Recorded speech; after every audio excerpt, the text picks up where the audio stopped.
Good evening and thanks for joining us. I'm Olivia Lemon. An Auburn couple is thanking technology and the quick actions of their neighbor. They were alerted to a fire in their home when their security system went off. As our Cam Jandro explains, thankfully their neighbor was close by and able to put out the flames. Watch out! Brooke and Scott Wren were in Florida when they found out a package in their home was on fire. Black smoke filled the house, and I could see in the background over here our stove was on fire and the flames were hitting the ceilings. The Auburn couple has security cameras on the inside and the outside of their house. One monitors their dog, and it was the dog's barking which alerted their phone. I started screaming. I think it was, "Our house is on fire!" Yeah. I may have screamed a little bit too. So I called the fire department immediately. I called 911. Now the Wrens say it was the help of a neighbor as well as this security camera which helped prevent their house from going up in flames. Ran up to the house barefoot, and we have a keypad on our door, so we gave him the code, and he immediately came in and took care of everything. In the video, neighbor Eric Swedberg is seen throwing the flaming package out of the house.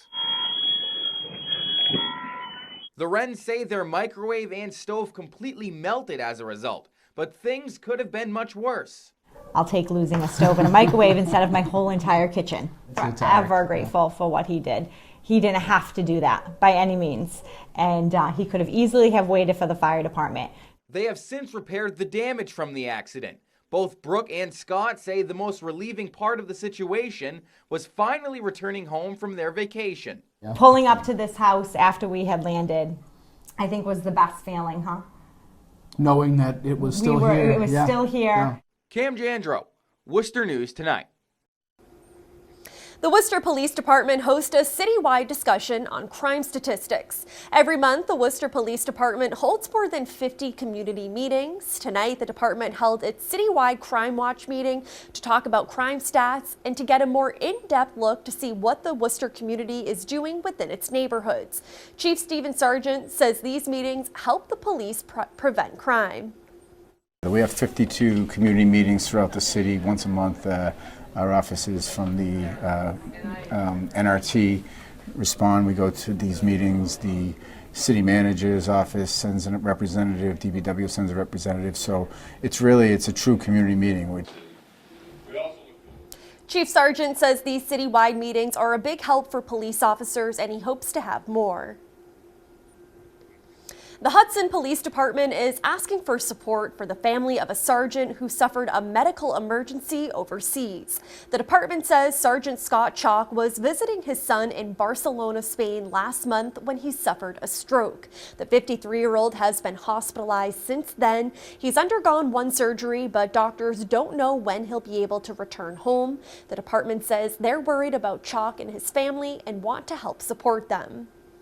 The family has to put up the money ahead of time, and then they will get reimbursed, and every day that he stays there, that bill only goes higher. The bills are mounting up, and we're trying to help them ease their worries about that. A GoFundMe has been set up in Chalk's name. He joined the department in 1998 as a patrolman and later served as detective before being promoted to sergeant in 2015. A Worcester County man in his 50s has died from a vaping-related lung injury. The Massachusetts DPH says the patient reported vaping both nicotine and THC. It's the third death in Massachusetts. Worcester's Department of Public Health hosted a forum tonight called The Truth About Vaping. City leaders say with severe lung disease now associated with vaping, there is an urgent need to address this issue through awareness and education.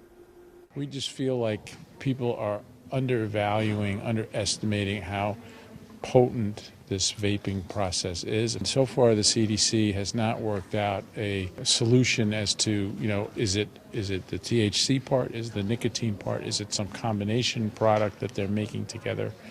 So we just don't have enough information. Tonight's forum was the first in a series of informational community events on vaping awareness.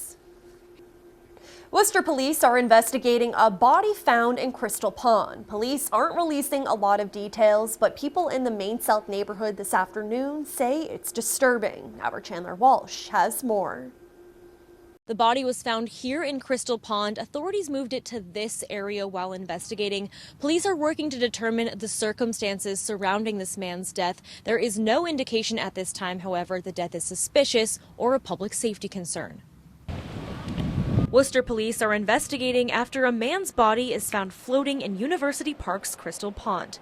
Park goers gathered near the scene as the body was removed. Walked over a little bit and we got like a better view of what was over there, and we saw the guy's legs kind of dangling out, so it was kind of a shocking sight. It's just, scary. You don't want to wake up and get out of your house and meet a dead body. People who live near University Park say there have been many incidents there in the past. They question the safety of the area. We need more, maybe cameras. We just need more security around here. Police tape surrounded a section of the park and street. The department says a passerby noticed the body late Wednesday morning. They aren't releasing details on the man's identity. There was just a lot of people, gathered around and wondering what was going on. It's sad that they all had to see what happened here today. The body was taken to the medical examiner's office to determine the cause of death. Anyone with information surrounding this incident is asked to contact police. In Worcester, Chandler Walsh, Worcester News Tonight. A big name is coming to central Massachusetts. Amazon has plans to open a new facility in Westboro. As our Valerie Bell explains, the proposed robotics innovation hub will create a lot of jobs. Amazon Robotics announces they are expanding their operations by opening a new facility in Westboro. To have Amazon choose to come to Westboro and do their robotics division here, the other divisions in North Reading, is the most exciting news we could have come to our town. This expansion will bring 200 new jobs to the area, in addition to the 4,000 jobs Amazon already brought to Massachusetts. Karen Chapman says Amazon's operation will stimulate the town's economy. If they're bringing 200 employees, that's new business in our restaurants, new people shopping here, new life to our region. Amazon Robotics employees will design, build, and test equipment, saying this technology, which picks and sorts packages, ensures quicker delivery of your packages. What our robotics does is allows our associates inside our fulfillment centers to gain tremendous efficiencies such that you can get that right good right to your door.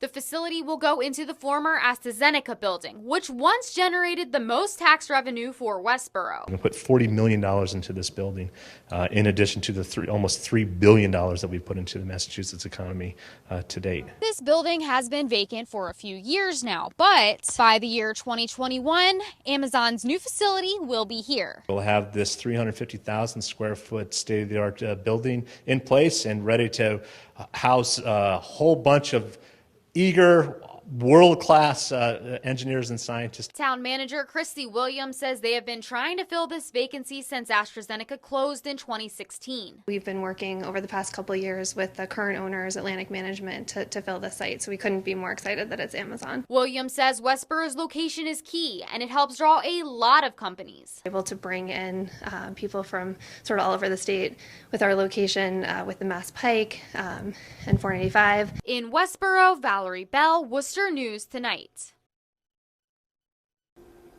The Massachusetts Board of Higher Education approves Assumption College's application for restructuring.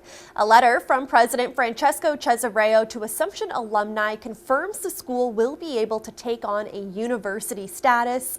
The board's approval allows Assumption to make the transition. Cesareo says it is expected to take place next August at the beginning of the new academic year. Assumption will remain and operate as normal until then.